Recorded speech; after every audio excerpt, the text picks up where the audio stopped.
कहानी रानी पद्मिनी की। अप्रतिम सौंदर्य की धनी रानी पद्मिनी। हेलो दोस्तों, अगर आप भी चाहते हैं कि अपने दोस्तों में आपकी गिनती स्मार्ट लोगों में हो तो तुरंत सब्सक्राइब करें हमारे रिवॉल्यूशनरी चैनल,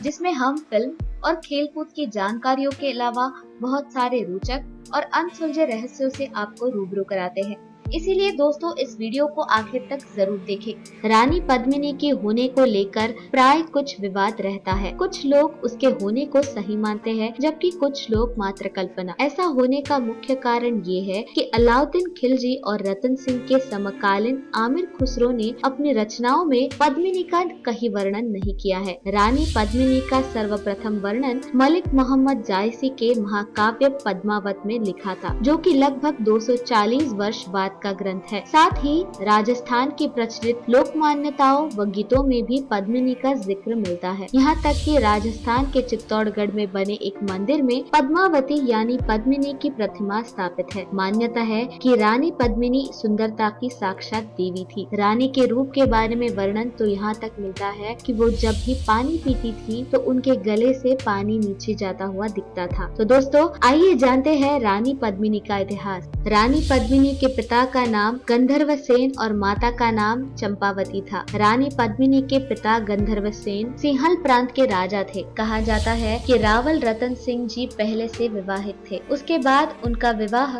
पद्मिनी से हुआ। रानी पद्मिनी की खूबसूरती की चर्चा उस समय हर ओर थी। मान्यताओं के अनुसार राजा के एक गद्दार ने खिलजी वंश के शासक अलाउद्दीन खिलजी के सामने रानी की सुंदरता की बहुत प्रशंसा की। खिलजी ये सब सुनकर रानी को देखने के लिए बेसब्र हुआ। उसने चित्तौड़ के किले पर हमला कर दिया। आखिर क्या हुआ हमले के बाद? समझौते के लिए उसने रतन सिंह जी के सामने शर्त रखी। सुल्तान की बात सुनते ही रतन सिंह ने उसके रोष से बचने और अपना राज्य बचाने के लिए उसकी बात से सहमत हो गया। रानी पद्मिनी अलाउद्दीन को कांच में अपना चेहरा दिखाने के लिए राजी हो गई। जब अलाउद्दीन को ये खबर पता चली तो वो बेहद खुश हुआ। उसने रानी को अपना बनाने की चाहत जाग गई। सुंदरता पर मोहित हो खिलजी ने रतन सिंह को बनाया बंदी। रानी पद्मिनी को देखने के बाद खिलजी ने राजा रतन सिंह के सामने समझौते का ढोंग रचाया और पद्मिनी की मांग करने लगा। चौहान राजपूत सेनापति गोरा और बादल ने सुल्तान को हराने के लिए एक चाल चलते हुए खिलजी को संदेश भेजा कि अगली सुबह पद्मिनी को सुल्तान को सौंप दिया जाएगा।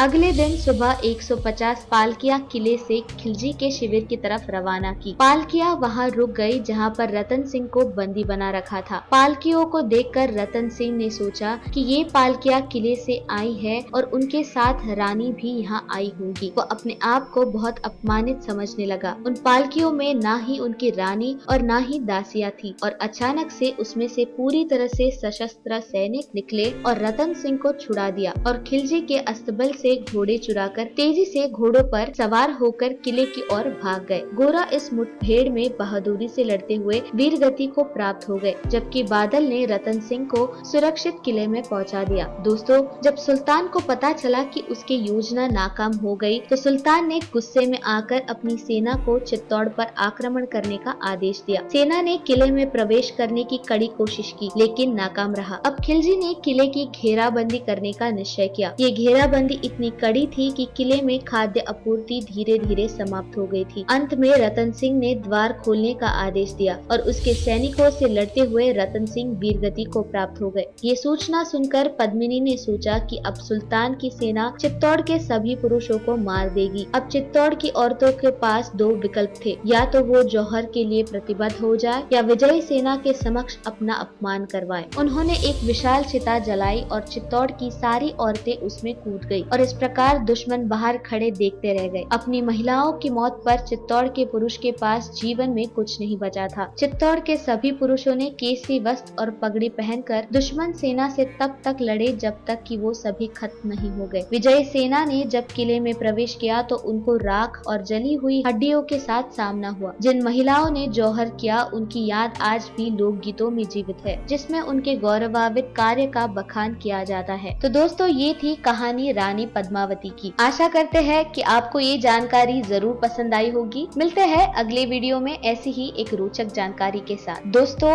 आपको हमारा ये वीडियो कैसा कैसा लगा ये हमें कमेंट सेक्शन में जरूर लिखकर बताएं।